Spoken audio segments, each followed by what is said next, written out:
体操第一よーいドン全力疾走もっと早く私の勝ちだ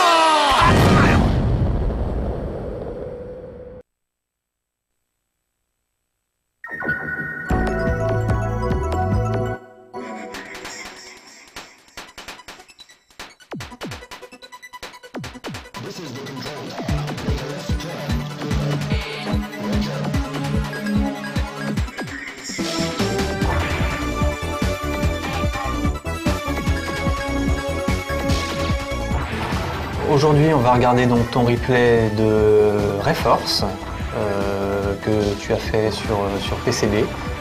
Donc, tu vas nous expliquer un peu dans quelle optique tu l'as fait, si tu as cherché le score au maximum, si tu as cherché juste à terminer le jeu, ce qui est déjà un exploit à la base. Vas-y, parle-nous de tout ça. Reforce, en fait, bon, on va d'abord présenter un petit peu le jeu. C'est un shooting game vertical, au format vertical. Qui est quand même extrêmement déjà difficile à terminer. Donc pour répondre à ta question, c'est vrai que le finir c'est déjà pas facile. Donc j'essaie de jouer un petit peu le scoring, mais c'est vrai que je suis quand même très loin du record mondial, quoi, des meilleurs scores mondiaux. Ça c'est clair. À ce point-là. Ouais, c'est vrai. Mais bon, rien que le finir c'est déjà énorme, quoi. D'accord. Donc qu'est-ce qui différencie la difficulté de finir simplement et de le finir en scorant, exactement? En fait, le principe de ce jeu qui est assez génial, c'est qu'on a deux types de tirs. Donc un tir frontal qui permet de détruire tous les ennemis au premier plan. Donc classique. Voilà, classique. Et puis un deuxième tir, donc c'est des sortes de lasers guidés en fait, qui permettent de détruire les ennemis qui sont en arrière-plan. Donc voilà, on a un viseur qui se balade un petit peu partout, qui suit en fait le vaisseau et qui permet de cibler, qui permet de loquer en fait tous les ennemis qui sont en arrière-plan. Et c'est avec cette deuxième arme qu'on peut vraiment scorer comme un fou, quoi. C'est vraiment ça l'objectif pour atteindre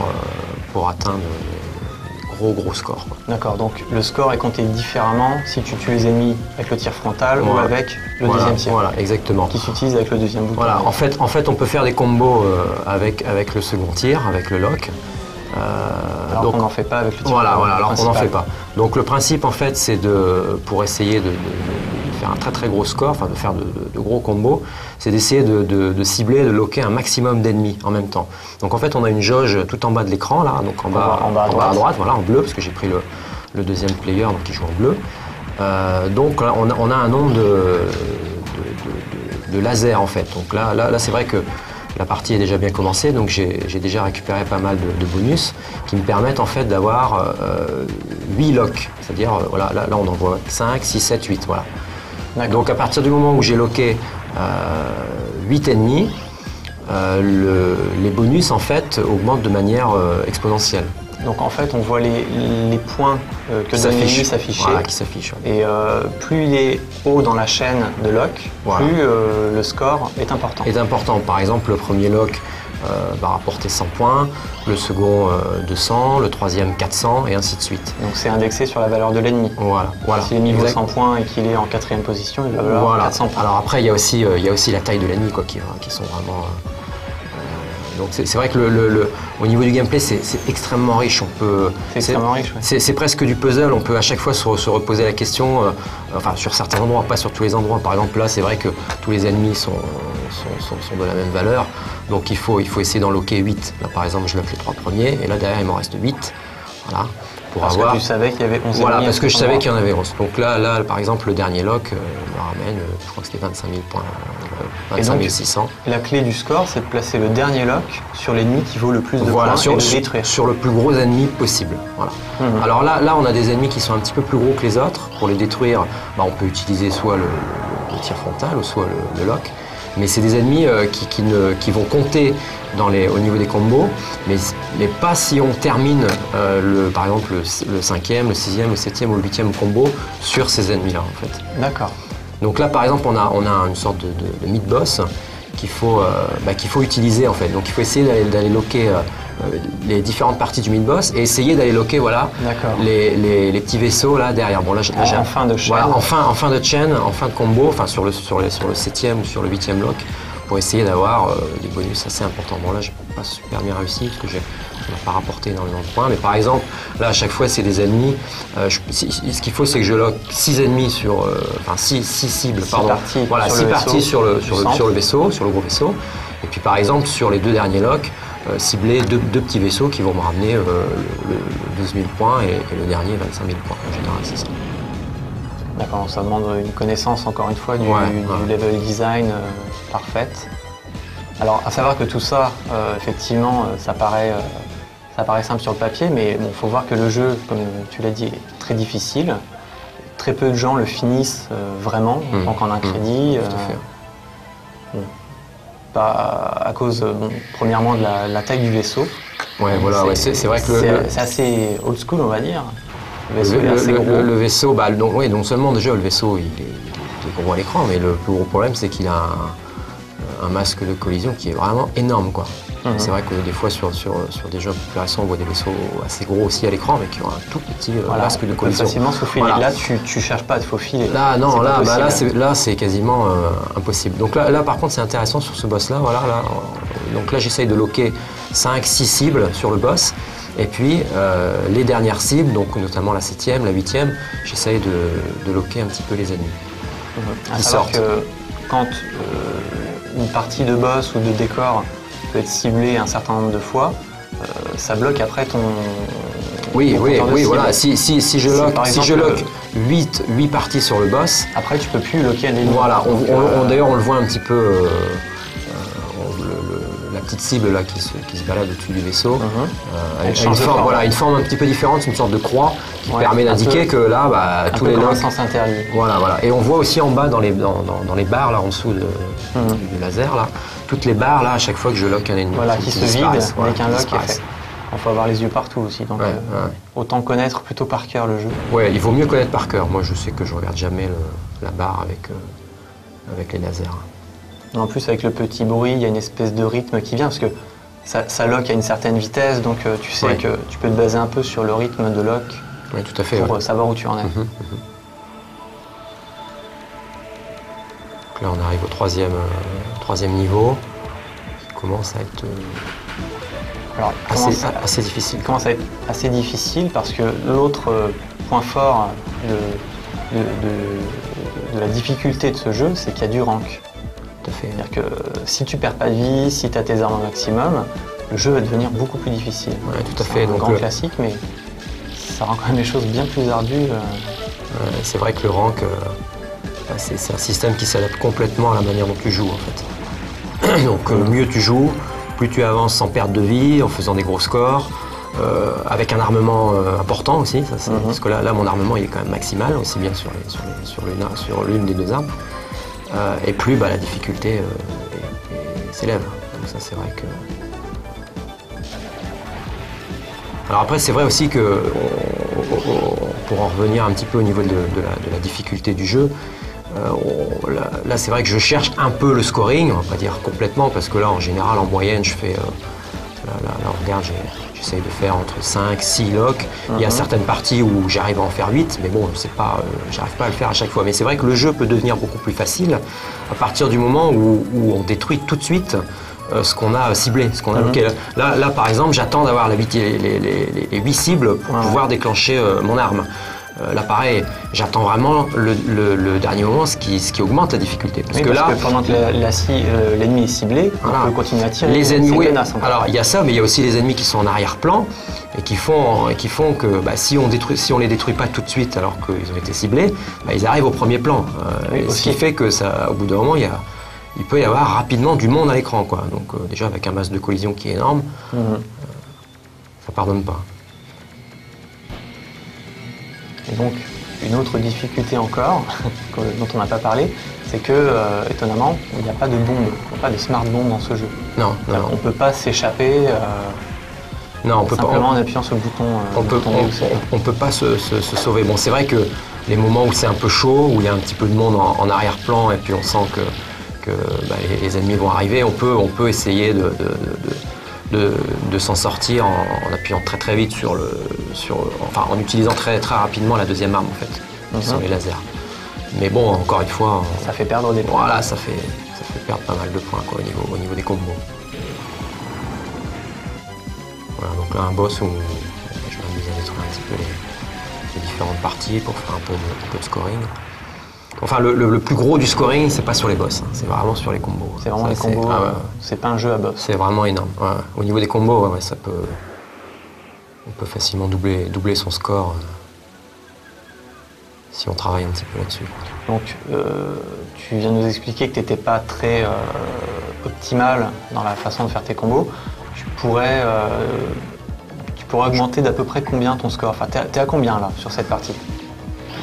Alors là, sur cette partie-là, je finis à un peu plus de 5 millions. Je crois faire 5 millions 150 000, à peu près dans ces eaux-là. Et il faut savoir que bon, le record mondial était à 9 millions. D'accord.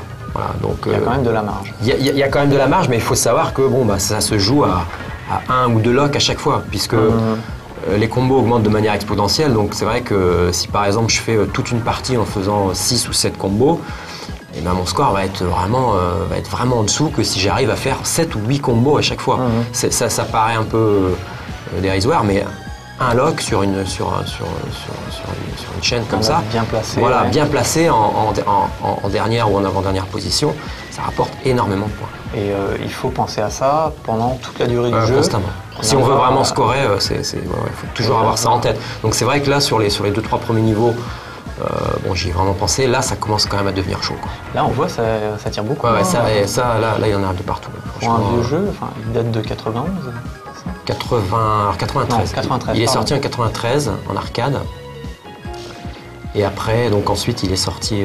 D'ailleurs, il a été porté que sur Saturn. Que sur Sega Saturn. Avec pas mal de noms d'ailleurs différents. On s'y perd un peu. Oui, donc là, on regarde Reforce. Parce que c'est la version japonaise de la PCB. Voilà, donc vraiment la version originale, quoi. Version originale. Rendu sur Saturn, il s'est appelé Layer Section. Voilà, il s'appelait Layer Section, en version japonaise. Voilà. Mais en version européenne et en version US, je crois, il me semble, il s'appelait Galactic Attack. D'accord. Donc un nom dormir debout, mais bon, c'est comme ça. Et il avait également un deuxième nom en arcade. Il avait je crois qu'il avait le nom de Gunlock. Oui. Qui était le nom de la version américaine, si je me souviens bien. Voilà, donc là on voit bien, hein, là je lock à chaque fois 5, 6, 7 fois, mais ça ne me rapporte pas de points parce que ce sont des ennemis qu'il faut détruire en loquant à plusieurs reprises. Et il faut les terminer obligatoirement au laser frontal, donc on n'a pas le temps de les détruire avant qu'ils arrivent sur le plan de jeu. Les premiers là qui étaient arrivés, si on pouvait.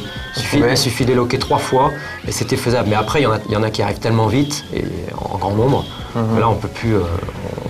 Le système de lock ne peut pas loquer aussi rapidement. En fait.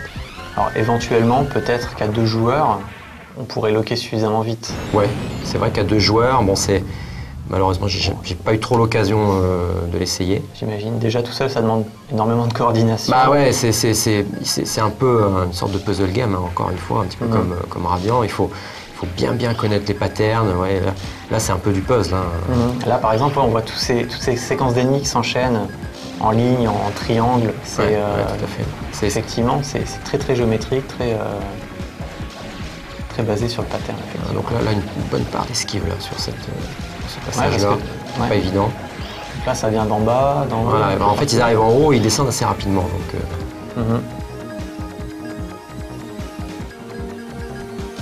voilà, donc encore un ennemi assez important là qu'on peut loquer plusieurs fois. Donc derrière, ce qui est intéressant, c'est de loquer 3, 4, 5 fois et puis d'aller loquer en 6e, en 7e ou voire en 8e lock les petits ennemis qui sont derrière.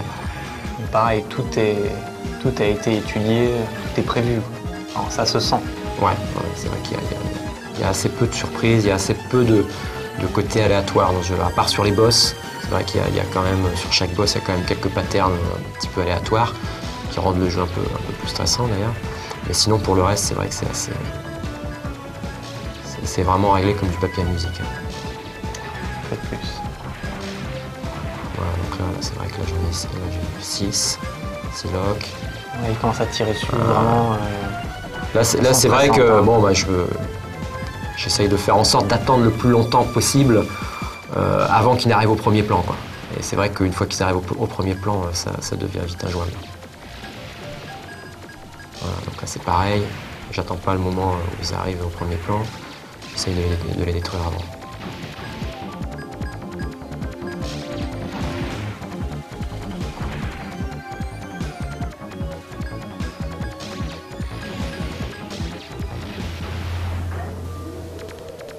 Alors, une chose que j'adore dans ce jeu-là, c'est les musiques. Je suis grand passionné, gros fan de musique. Je les écoute régulièrement dans ma voiture. Et... Ah ouais, carrément. Hein. La musique de Zuntata, c'est assez... C'est toujours une ambiance très particulière, ouais. C'est extrêmement personnel. Ouais. C'est vraiment très joli. Alors qu'en soi, le design général du jeu, même s'il est très léché, reste quand même extrêmement classique. Oui, tout à fait. D'ailleurs, le système rappelle un jeu assez ancien, d'ailleurs, un jeu de Taito du début des années 80, je crois que c'était... ça devait être Xevious, si ma mémoire est bonne, c'est ça. Oui, tout à fait, oui. Donc, qui utilisait déjà un système un petit peu similaire, où on pouvait loquer... Enfin, pas loquer, mais on avait un petit viseur au-dessus du vaisseau, qui permettait d'envoyer les bombes au sol. Donc, voilà, avec un deuxième bouton. Voilà, avec un deuxième bouton. Donc là, la grosse différence, c'est que là, il y a quand même des ennemis qui partent de l'arrière-plan, du sol, et qui arrivent au premier plan, si on les détruit pas rapidement. Par rapport à Xevious, qui était quand même assez plus rudimentaire. Oui. Sauf que là, on a droit à une démonstration technique de Taito absolument stupéfiante. C'était quand même... C'était le premier jeu du hardware. Ouais. C'est en sorte leur démo technique. Et effectivement, techniquement, ça tue sur tous les points. Quoi. Là, au niveau, puis c'est quand même en arcade, on n'avait pas de shooting game avec en 3D comme ça. Enfin, c'est 3D encore une fois, un peu rudimentaire, mais pour l'époque, encore une fois, il faut se remettre dans le contexte, et pour l'époque, c'était quand même quelque chose d'énorme. 93, dans tous les shootings, c'était de la 2D, quoi. La 2D pure. Raiden 2 qui était sorti en 93, c'était vraiment de la 2D. Très belle, mais on était très loin au niveau esthétique, on était très loin de ce jeu-là. C'est vraiment une pure réussite. Là, on arrive à un mid-boss, très pénible. Donc là, je fais en sorte de le détruire le plus rapidement possible. Il y a moyen de faire des points sur ce mid-boss ? Des points, en fait, ce qu'il faut si on veut vraiment aller très loin, au niveau du scoring, c'est le laisser en vie. Donc là, toute cette partie-là, normalement, qui est déjà assez pas mal, assez balèze au niveau esquive, normalement, on doit la faire, on peut la faire en laissant le boss en vie. Et tu vas comprendre par la suite, parce que derrière, tu vas avoir d'autres ennemis qui vont arriver et qui pourraient éventuellement compléter un combo. Voilà. Là, on a 4 canons là en bas qui vont arriver. Enfin, là, pour l'instant, on en voit 2. Voilà, donc voilà les 4. Et si on arrive à faire quelques combos sur le gros boss, si on arrive à le laisser en vie, et qu'on termine avec ces 4 là, c'est pareil, ça nous ramène un max de points. Mais là, c'était déjà hyper chargé. Ouais, là c'était déjà bien la hyper dur. Mais c'est le secret pour arriver au score au record mondial. On n'a rien sans rien. Voilà, donc là je fais en sorte de laisser en vie parce qu'il y a quelques canons en haut. D'ailleurs, je n'ai réussi à en bloquer qu'un seul. Voilà, je me suis pas trop mal sorti.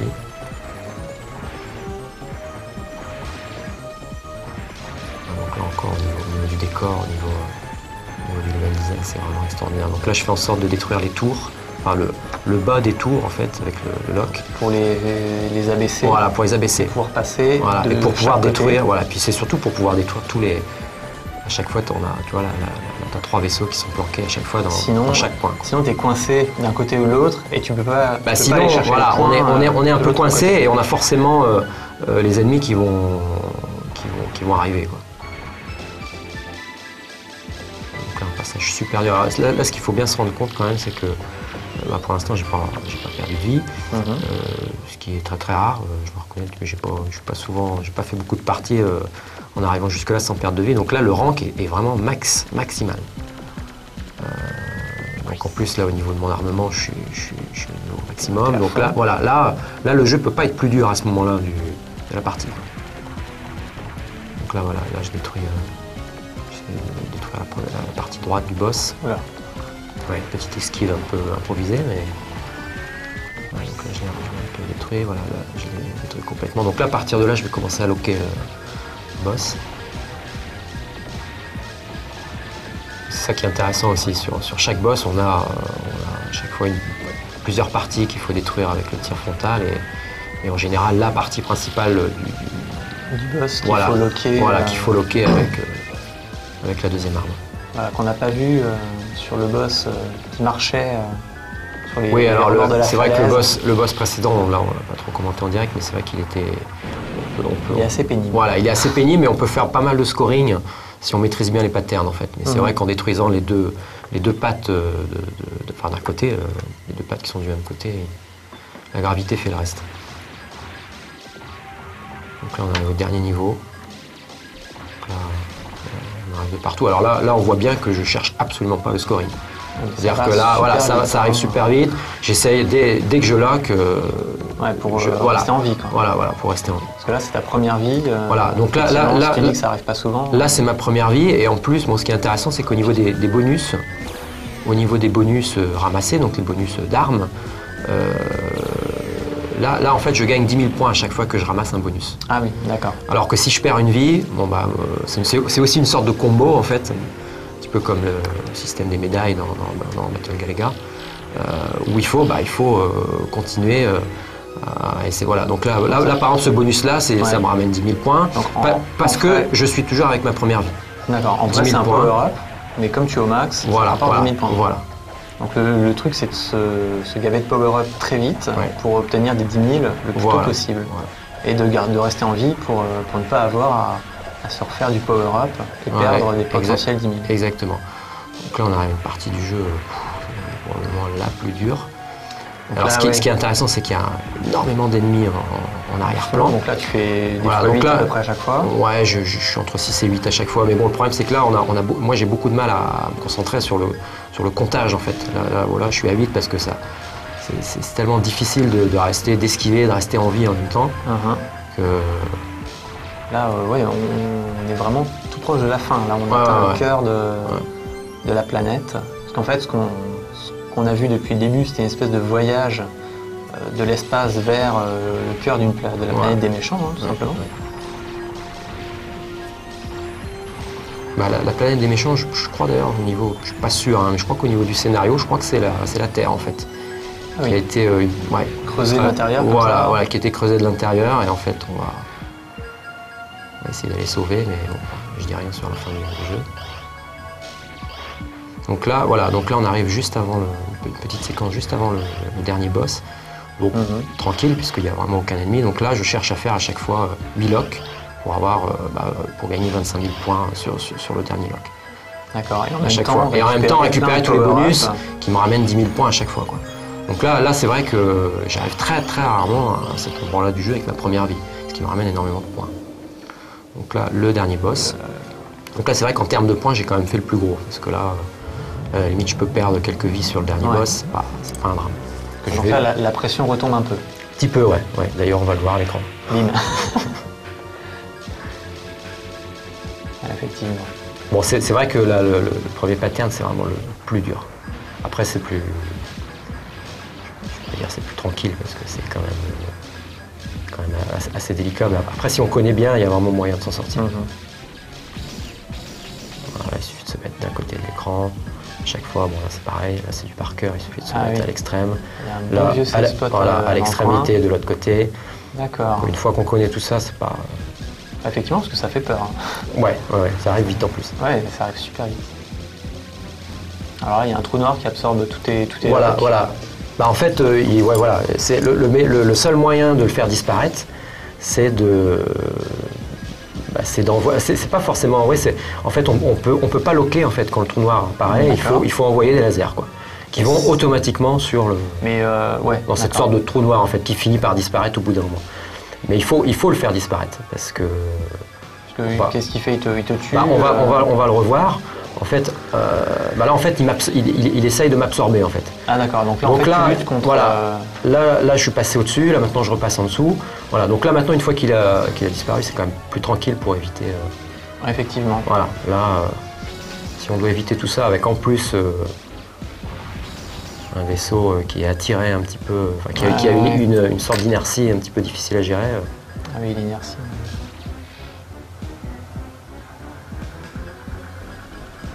Voilà, donc là, je détruis un petit peu les dernières parties. Donc là, voilà, là c'est vraiment la dernière partie du boss. Ça, c'est le dernier pattern du Ouais, jeu. le dernier pattern. Donc là, j'essaye de détruire progressivement là, cette barrière là, qui tourne en rond autour du boss. Mhm. Donc là, je me place à droite, que les boulettes partent. Là, je me place de l'autre côté. Bon, ce passage là n'est pas ultra compliqué, mais il faut... Et tu es obligé de détruire toutes les barrières pour pouvoir accéder au lock. On peut, en redescendant, là, bon, on va le revoir après parce que je vais le faire une deuxième fois. On peut passer entre les barrières. Enfin, c'est assez risqué, d'autant plus que les barrières rapportent des points, donc autant les détruire. En effet. Voilà.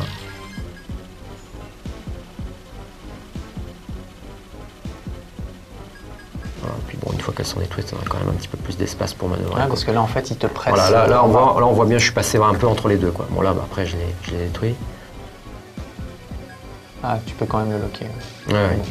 Comme a priori c'est un peu plus facile, tu peux te permettre de perdre des vies, tu continues un peu à scorer à ce moment-là. Voilà. Bon, ça, c'est vraiment pour le plaisir du leeching, parce que franchement, ça rapporte. Ouais, en comparaison des combos, ça rapporte pas grand-chose.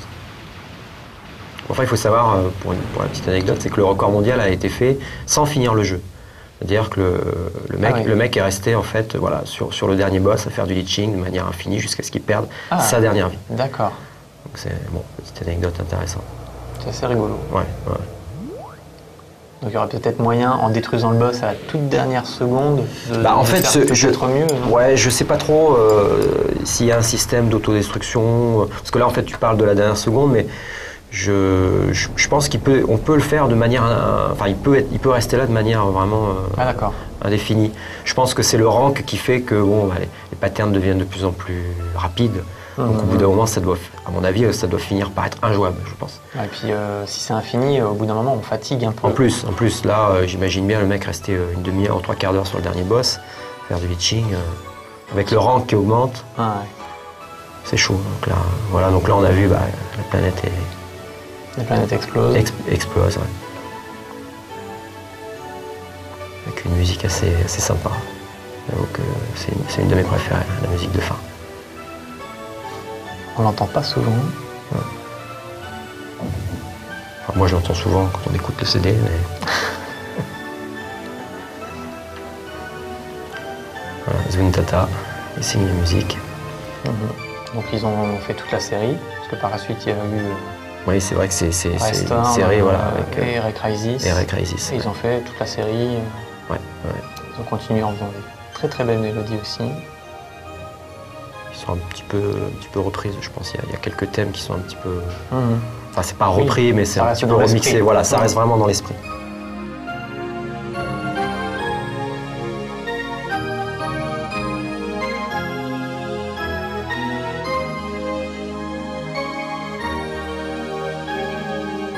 Voilà, donc un jeu qui a, comme on disait tout à l'heure, qui n'a connu qu'un seul portage sur Saturn. Et c'est vraiment dommage, je pense, parce que c'est vraiment un très très beau shoot, un petit peu méconnu, je pense, en comparaison de sa qualité. Oui, injuste. Et voilà, en plus, la version arcade est ultra difficile à trouver, comme toutes les cartes Taito. En plus, comme c'est la première version de hardware, ça commence à se faire bien vieux. Exact. Et voilà, game over. Game over. Et bon, on a eu un petit staff roll, un petit générique bien sympa avant, contrairement à notre jeu un peu plus vieux. Voilà.